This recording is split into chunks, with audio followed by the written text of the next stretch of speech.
സ്കൂളുകൾക്കും ആശുപത്രികൾക്കുമുള്ള ഫണ്ട് വെട്ടിക്കുറയ്ക്കുന്നതടക്കമുള്ള ചെലവ് ചുരുക്കൽ നടപടികളിൽ പ്രതിഷേധിച്ച് പ്രസിഡന്റ് ഇമ്മാനുവൽ മക്രോയ്ക്കെതിരെ ഫ്രാൻസിൽ പ്രക്ഷോഭം. രാജ്യമെങ്ങും ഗതാഗതം തടഞ്ഞ് ആയിരക്കണക്കിന് സമരക്കാർക്കെതിരെ പോലീസ് കണ്ണീർവാതകം പ്രയോഗിച്ചു. 300 പേർ അറസ്റ്റിലായി. മക്രോയുടെ സാമ്പത്തിക നയങ്ങൾക്കെതിരെ സമൂഹമാധ്യമങ്ങൾ കേന്ദ്രീകരിച്ച് ശക്തി പ്രാപിച്ച ബ്ലോക്ക് എവറിതിങ് എന്ന സമര കൂട്ടായ്മയിൽ വിദ്യാർത്ഥികളും തൊഴിലാളി സംഘടനകളുമുണ്ട്. തിങ്കളാഴ്ച അവിശ്വാസത്തിലൂടെ പുറത്താക്കപ്പെട്ട പ്രധാനമന്ത്രി ഫ്രാൻസ്വാ ബൈറുവിനു പകരം വിശ്വസ്തനായ കൺസർവേറ്റീവ് നേതാവ് സെബാസ്റ്റ്യൻ ലുക്കോർന്യുവിനെ പുതിയ പ്രധാനമന്ത്രിയായി മക്രോ നിയോഗിച്ചു. 2 വർഷത്തിനിടെ 5ാമത്തെ പ്രധാനമന്ത്രിയാണിത്. ലുക്കോർന്യുവിനെയും അവിശ്വാസത്തിലൂടെ പുറത്താക്കുമെന്ന് തീവ്ര ഇടതുകക്ഷികൾ വ്യക്തമാക്കി. തീവ്ര വലതുപക്ഷമായ നാഷണൽ റാലിയും പിന്തുണച്ചേക്കുമെന്നാണ് സൂചന. ദോഹയിൽ നടത്തിയ ആക്രമണം ഇത്തവണ ലക്ഷ്യം കണ്ടില്ലെങ്കിൽ ഹമാസ് നേതാക്കളെ അടുത്ത വട്ടം വധിക്കുമെന്ന് യുഎസിലെ ഇസ്രയേൽ അംബാസിഡർ യെഹിൽ ലൈതർ പ്രഖ്യാപിച്ചു. ഇസ്രയേലിനെതിരായി ഉയർന്ന വിമർശനങ്ങൾ അദ്ദേഹം തള്ളി. ഗാസയിൽ വെടിനിർത്തലിനുള്ള രാജ്യാന്തര ശ്രമങ്ങളെ ഇസ്രയേൽ തന്നെ തുരങ്കം വയ്ക്കുമെന്ന ആശങ്കയോടെ ശക്തമായി. അതേസമയം സമാധാന ചർച്ചകൾക്ക് മധ്യസ്ഥത തുടരുമെന്ന് ഖത്തർ പ്രഖ്യാപിച്ചു.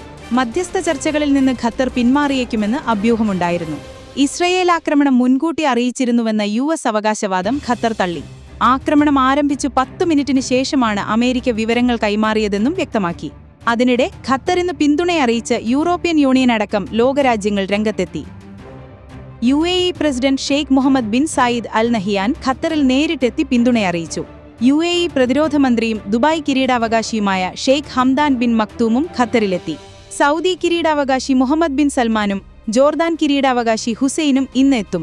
ഇസ്രയേൽ നടത്തിയ വ്യോമാക്രമണത്തിൽ മുതിർന്ന നേതാവ് ഖലീൽ അൽ ഹയ്യയുടെ മകൻ ഉൾപ്പെടെ 5 നേതാക്കൾ കൊല്ലപ്പെട്ടതായി ഹമാസ് സ്ഥിരീകരിച്ചു.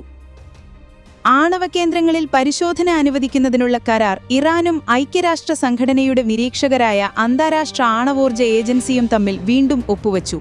ഇറാൻ വിദേശകാര്യമന്ത്രി അബ്ബാസ് അരഗച്ചിയും IAEAയുടെ ഡയറക്ടർ ജനറൽ റഫേൽ ഗ്രോസിയും തമ്മിലുള്ള കരാർ ഈജിപ്റ്റ് വിദേശകാര്യമന്ത്രി ബദർ അബ്ദല്ലാത്തിയുടെ സാന്നിധ്യത്തിലാണ് പ്രഖ്യാപിച്ചത്. ഈജിപ്തിന്റെ തുടർച്ചയായ നയതന്ത്ര ശ്രമങ്ങളെ തുടർന്ന് കരാർ സാധ്യമായി. എന്നാൽ ആണവ കേന്ദ്രങ്ങളിൽ പരിശോധന നടത്താൻ തൽക്കാലം IAEAയെ അനുവദിക്കില്ല എന്ന് ഇറാൻ വിദേശകാര്യമന്ത്രി അബ്ബാസ് അരഗച്ചി TV അഭിമുഖത്തിൽ വ്യക്തമാക്കി. ഏതുതരം പരിശോധനയാണ് അനുവദിക്കേണ്ടത് എന്ന കാര്യം പിന്നീട് തീരുമാനിക്കുമെന്നാണ് ഇറാനിലെ ഉന്നത വൃത്തങ്ങൾ സൂചിപ്പിക്കുന്നത്. ഇറാൻ അണുബോംബുണ്ടാക്കാൻ തയ്യാറെടുക്കുന്നുവെന്ന് ആരോപിച്ച് ജൂണിൽ IAEA പ്രമേയം പാസാക്കിയിരുന്നു.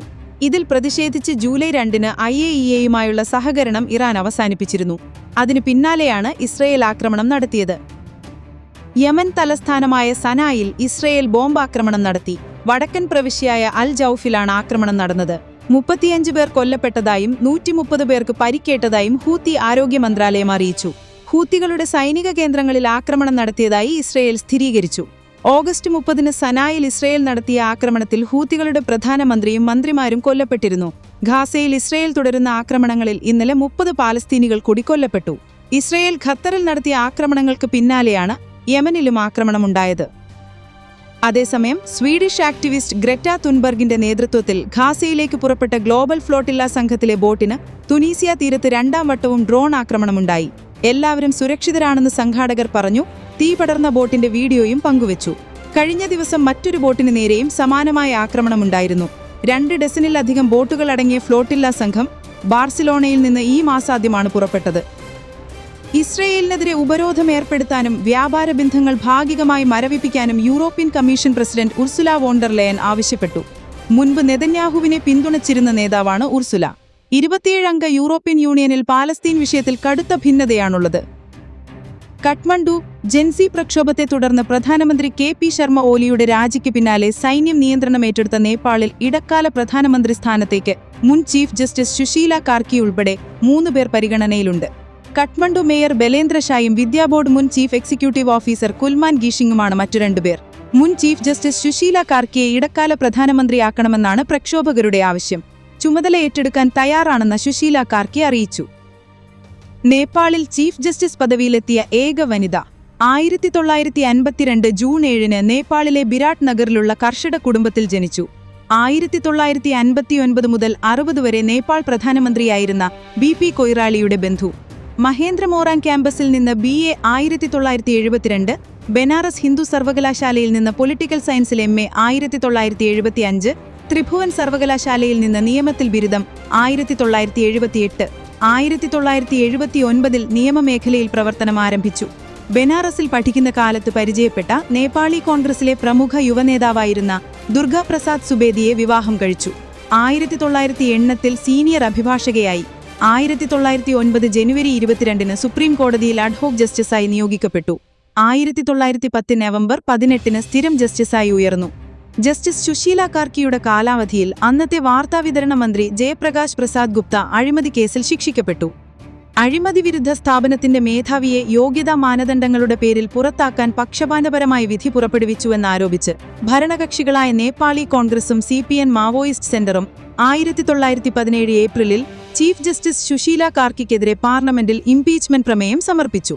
ജനപ്രതി സമ്മർദ്ദത്തെയും പാർലമെന്റിന്റെ നടപടികൾ തടഞ്ഞുള്ള സുപ്രീം കോടതിയുടെ ഇടക്കാല ഉത്തരവിനെയും തുടർന്ന് പ്രമേയം പിന്നീട് പിൻവലിച്ചു. 1917 ജൂൺ 7 വിരമിച്ചു. 1918 ന്യായ എന്ന ആത്മകഥയും 1918 നാവൽ 2 കര എന്ന നോവലും പ്രസിദ്ധീകരിച്ചു. 1990കളിലെ പഞ്ചായത്ത് ഭരണകാലയളവിൽ അവർ തടവ് ശിക്ഷ അനുഭവിച്ച ബിരാട് നഗർ ജയിലിനെ ആസ്പദമാക്കിയാണ് കര എന്ന നോവൽ രചിച്ചത്. 2008 രാജഭരണം അവസാനിപ്പിക്കാനായി നടന്ന പ്രക്ഷോഭത്തിനു ശേഷം നേപ്പാൾ കണ്ട ഏറ്റവും വലിയ ജനകീയ പ്രക്ഷോഭമാണിത്. കഴിഞ്ഞ 2 വർഷമായി യുവതലമുറയ്ക്കിടയിൽ പുകഞ്ഞ അമർഷത്തിനു മേലടിച്ച അവസാന ആണിയായിരുന്നു സമൂഹമാധ്യമ നിരോധനം. അഴിമതി, തൊഴിലില്ലായ്മ, ഏകാധിപത്യത്തിലേക്ക് നീങ്ങുന്ന സർക്കാർ തുടങ്ങിയ കാര്യങ്ങളിൽ ജനങ്ങൾക്കിടയിൽ അതൃപ്തി പുകഞ്ഞിരുന്നു. ഇതിനിടയിലാണ് സമൂഹമാധ്യമം നിരോധിച്ച് സർക്കാർ ഉത്തരവിറങ്ങിയത്. ഇതിനെ തുടർന്ന് പുതുതലമുറ പ്രതിഷേധം ആരംഭിച്ചു. പ്രധാനമന്ത്രി KP ശർമ്മ ഓലി രാജിവെച്ചു. പ്രക്ഷോഭകർ പാർലമെന്റ് സമുച്ചയത്തിലും സുപ്രീം കോടതിക്കും പ്രസിഡന്റിന്റെ ഓഫീസിനും തീയിട്ടു. പ്രധാനമന്ത്രി, മുൻ പ്രധാനമന്ത്രിമാർ, ക്യാബിനറ്റ് മന്ത്രിമാരുടേതടക്കം ഉന്നത രാഷ്ട്രീയ നേതാക്കളുടെ വസതികളും സ്ഥാപനങ്ങൾക്കും തീയിട്ടു. തിങ്കളാഴ്ച പോലീസ് നടപടിയിൽ 19 പേർ കൊല്ലപ്പെട്ട ശേഷം സമൂഹമാധ്യമ നിരോധനം സർക്കാർ പിൻവലിച്ചുവെങ്കിലും പ്രക്ഷോഭം അഴിമതിക്കെതിരെയുള്ള പോരാട്ടമായി തുടരുകയാണ്. ജൻസി മുന്നേറ്റമെന്ന് സ്വയം വിശേഷിപ്പിക്കുന്ന പ്രക്ഷോഭകർ പ്രധാനമന്ത്രിയുടെ ഓഫീസ് ഉപരോധിക്കുകയും വസതി ആക്രമിച്ച് തീയിടുകയും ചെയ്തു. രാജ്യത്തിന്റെ വ്യോമമേഖലയിലേക്ക് കടന്നുകയറിയ 4 റഷ്യൻ ഡ്രോണുകളാണ് വെടിവെച്ചിട്ടതെന്ന് പോളണ്ട്. കുറഞ്ഞത് 9 ഡ്രോണുകൾ കടന്നുകയറിയെന്നു പോളണ്ട് പ്രധാനമന്ത്രി ഡൊണാൾഡ് ടസ്ക് പറഞ്ഞു. നാറ്റോ സഖ്യസേന, നെതർലാൻഡ്സ് വ്യോമസേന എന്നിവ ആക്രമണത്തിൽ പോളണ്ടിനൊപ്പം പങ്കെടുത്തു. ഇതാദ്യമായാണ് നാറ്റോ സേന റഷ്യൻ ഡ്രോണുകളെ ആക്രമിക്കുന്നത്. ഇതോടെ യുദ്ധം വ്യാപിക്കുമെന്ന ആശങ്ക ശക്തമായി. റഷ്യയുടെ സഖ്യരാഷ്ട്രമായ ബലാറൂസിൽ നിന്നാണ് പല ഡ്രോണുകളും വന്നതെന്ന് പോളണ്ട് പറഞ്ഞു. റഷ്യയുമായി പോളണ്ടിന് നേരിട്ട് അതിർത്തിയില്ല. എന്നാൽ ബലാറൂസും യുക്രൈനും പോളണ്ടിന്റെ അയൽ രാജ്യങ്ങളാണ്. റഷ്യൻ നീക്കം യാദൃച്ഛികമല്ലെന്നും മുൻകൂട്ടിയുള്ള പദ്ധതി പ്രകാരമാണെന്നും യൂറോപ്യൻ യൂണിയൻ വിദേശനയ സെക്രട്ടറി കയാ കല്ലാസ് ആരോപിച്ചു. എന്നാൽ പോളണ്ടിലേക്ക് കടക്കാൻ ഉദ്ദേശിച്ചിരുന്നില്ലെന്നും യുക്രൈനിന്റെ പ്രതിരോധ കേന്ദ്രങ്ങൾ മാത്രമാണ് ലക്ഷ്യം വെച്ചതെന്നും റഷ്യൻ പ്രതിരോധ മന്ത്രാലയം അറിയിച്ചു. പോളണ്ട് അധികൃതരുമായി ചർച്ച നടത്താൻ തയ്യാറാണെന്നും അവർ വ്യക്തമാക്കി. യുക്രൈനിൽ റഷ്യ യുദ്ധം തുടങ്ങിയ നാൾ മുതൽ അതിജാഗ്രതയിലാണ് പോളണ്ട്. റഷ്യൻ മിസൈലുകൾ 2 തവണ പോളണ്ടിന്റെ ആകാശമേഖലയിലൂടെ കടന്നുപോയിരുന്നു. ചരിത്രത്തിൽ പല കാലങ്ങളിൽ റഷ്യൻ നയങ്ങളോട് പോളണ്ട് എതിർപ്പ് പ്രകടിപ്പിച്ചിട്ടുണ്ട്. പോളണ്ട് നാറ്റോയിൽ ചേർന്നതും 1991 യുക്രൈന്റെ സ്വാതന്ത്ര്യം ആദ്യം അംഗീകരിച്ചതും 2004 റഷ്യൻ പക്ഷത്തുള്ള യുക്രൈൻ പ്രസിഡന്റായ വിക്ടർ യാനുകോവിച്ചിനെതിരായ ഓറഞ്ച് വിപ്ലവത്തിന് പിന്തുണ കൊടുത്തതുമെല്ലാം റഷ്യ പോളണ്ട് ബന്ധത്തിൽ ഉലച്ചിലുണ്ടാക്കി.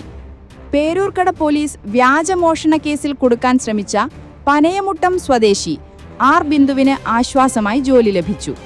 ബിന്ദുവിന്റെ ദയനീയാവസ്ഥ മനോരമ വാർത്തയിലൂടെ അറിഞ്ഞ MGM ഗ്രൂപ്പ് ഓഫ് ഇൻസ്റ്റിറ്റ്യൂഷൻസ് അധികൃതർ വീട്ടിലെത്തി Vithura Ponmudi Valley MGM public സ്കൂളിൽ ജോലി നൽകാമെന്ന് അറിയിച്ചു.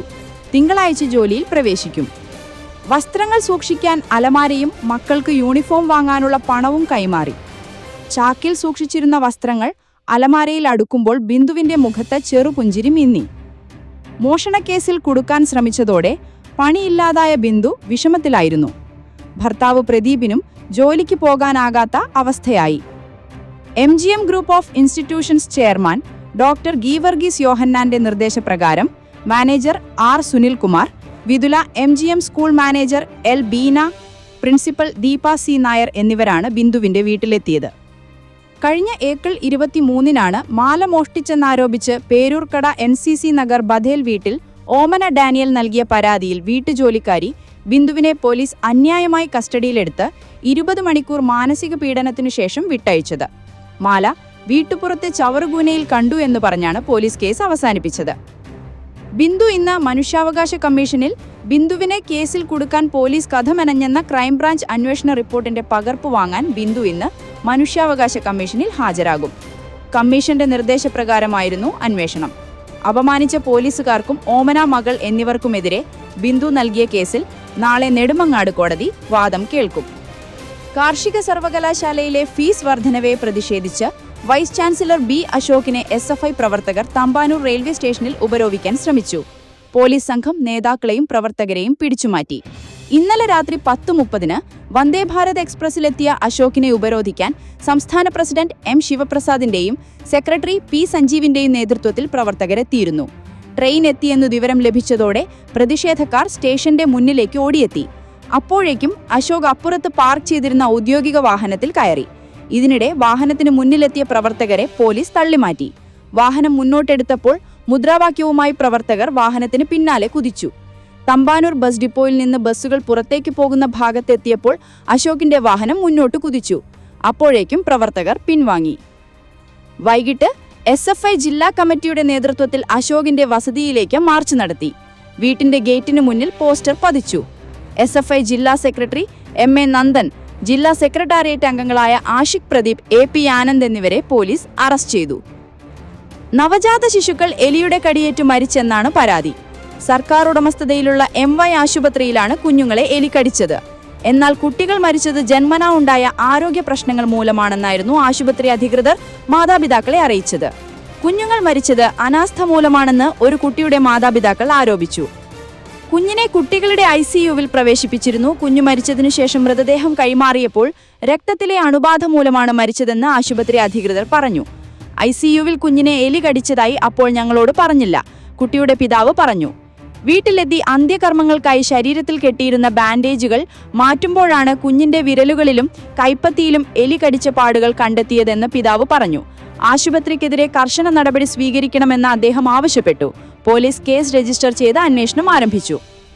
വിദ്യാർത്ഥി ക്രൂരമായ റാഗിങ്ങിനിരയായി ബംഗളൂരുവിലെ സ്വകാര്യ സ്കൂളിന്റെ ഹോസ്റ്റലിൽ വെച്ച് 12ാം ക്ലാസ്സിലെ 5 വിദ്യാർത്ഥികൾ ചേർന്നാണ് വിദ്യാർത്ഥിയെ പീഡിപ്പിച്ചത്. വിദ്യാർത്ഥിയെ നഗ്നനാക്കി നൃത്തം ചെയ്യിച്ചുവെന്നും ലൈംഗികമായി പീഡിപ്പിച്ചുവെന്നും പോലീസ് പറഞ്ഞു. സെപ്റ്റംബർ 3 മുതൽ 6 വരെ സ്ഥിരമായി വിദ്യാർത്ഥി ഹോസ്റ്റൽ മുറിയിൽ വെച്ച് റാഗിങ്ങിനിരയായതാണ് മാതാപിതാക്കൾ പറയുന്നത്. റാഗിംഗ് നടന്നതിന് പിന്നാലെ ഹോസ്റ്റൽ വാർഡനും പ്രിൻസിപ്പലിനും പരാതി നൽകിയെങ്കിലും നടപടി സ്വീകരിച്ചില്ലെന്ന് ഇരയുടെ മാതാപിതാക്കൾ അറിയിച്ചു. തുടർന്നാണ് പോലീസിൽ പരാതി നൽകിയത്. ലൈംഗികമായി പീഡിപ്പിക്കുകയും ഇരുമ്പ് വടികൊണ്ട് മർദ്ദിക്കുകയും ചെയ്തുവെന്നാണ് മാതാപിതാക്കൾ പറയുന്നത്. പരാതിയിൽ പോലീസ് കേസെടുത്ത് അന്വേഷണം ആരംഭിച്ചു. കോഴിക്കോട് ചുങ്കം വേലത്തിപ്പടിക്കൽ KT വിജിലിന്റെ തിരോധാനവുമായി ബന്ധപ്പെട്ട് സരോവരം തണ്ണീർത്തടത്തിൽ അന്വേഷണ സംഘം ചതുപ്പ് നീക്കി തിരച്ചിൽ വിജിലിന്റെ എന്നു കരുതപ്പെടുന്ന ഒരു ഷൂ കണ്ടെത്തി. ചതുപ്പിൽ നിന്ന് കണ്ടെത്തിയ ഷൂ വിജിലിന്റേതാണെന്നാൽ ഈ കേസിൽ അറസ്റ്റിലായ പ്രതികളായ വാഴത്തുരുത്തി കുളങ്ങരക്കണ്ടി മീത്തൽ KK നിഖിലും വേങ്ങരി തടമ്പാട്ടുതാഴം ചെന്നിയാമ്പോയിൽ ദീപേഷും തിരിച്ചറിഞ്ഞു.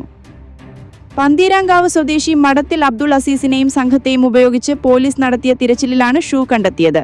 കഴിഞ്ഞ തിങ്കളാഴ്ച 2ാം ഘട്ട തിരച്ചിലിനായി പ്രതികളെ കൊയിലാണ്ടി 1ാം ക്ലാസ് മജിസ്ട്രേറ്റ് കോടതിയിൽ നിന്ന് പോലീസ് 5 ദിവസത്തേക്ക് കസ്റ്റഡിയിൽ വാങ്ങുകയായിരുന്നു. 7 അടിയോളം താഴ്ചയുള്ള ചതുപ്പിൽ നിന്നും വെള്ളം പമ്പ് ചെയ്ത് വറ്റിച്ച ശേഷമാണ് തിരച്ചിൽ ആരംഭിച്ചത്. Town sub division assistant commissioner അഷ്റഫിന്റെയും എലത്തൂർ ഇൻസ്പെക്ടർ KR രഞ്ജിത്തിന്റെയും നേതൃത്വത്തിൽ തഹസിൽദാർ AM പ്രേംലാൽ, ഫോറൻസിക് വിദഗ്ധർ, മറ്റു ഉദ്യോഗസ്ഥർ എന്നിവരാണ് തിരച്ചിലിൽ പങ്കെടുക്കുന്നത്. മൃതദേഹം കണ്ടെത്താൻ മായ, മർഫി എന്നീ പോലീസ് നായകളെയും പരിശോധനയ്ക്കായി സ്ഥലത്തെത്തിച്ചിരുന്നു.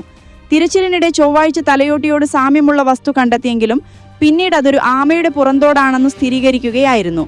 അമിതമാത്രയിൽ ലഹരിമധുരം കുത്തിവെച്ചതിനെ തുടർന്ന് മരിച്ച വിജിലിന്റെ സരോവരം തണ്ണീർത്തടത്തിലെ 30 മീറ്റർ നീളമുള്ള കുഴിയിലെ ചതുപ്പിൽ കെട്ടി താഴ്ത്തിയെന്നാണ് അറസ്റ്റിലായ പ്രതികളുടെ മൊഴി. കഴിഞ്ഞ മാസം 25-നും 26-നും സ്ഥലത്ത് പോലീസ് തിരച്ചിൽ നടത്തിയെങ്കിലും ഫലമുണ്ടായില്ല. മഴ കാരണം പിന്നീട് തിരച്ചിൽ നിർത്തിവെക്കുകയായിരുന്നു. 2019 മാർച്ച് 24-ന് വീട്ടിൽ നിന്ന് ബൈക്കിൽ പോയ ശേഷം കാണാതായ വിജിൽ അമിതമായി ലഹരിമധുരം ഉള്ളിൽ ചെന്നു മരിച്ചതായും തുടർന്ന് സുഹൃത്തുക്കൾ 3 പേർ ചേർന്ന് തെളിവ് നശിപ്പിക്കാൻ ചതുപ്പിൽ താഴ്ത്തിയെന്നുമാണ് കേസ്. കേസിലെ 2ാം പ്രതി പൂവാട്ടുപറമ്പ് സ്വദേശി രഞ്ജിത്ത് ഒളിവിലാണ്. നരഹന്ത്യ, സംഘം ചേർന്നുള്ള കുറ്റകൃത്യം, തെളിവ് നശിപ്പിക്കൽ, മൃതദേഹത്തോട് അനാദരവ് കാണിക്കൽ എന്നീ കുറ്റങ്ങൾ ആരോപിച്ചാണ് പ്രതികൾക്കെതിരെ കേസെടുത്തിരിക്കുന്നത്.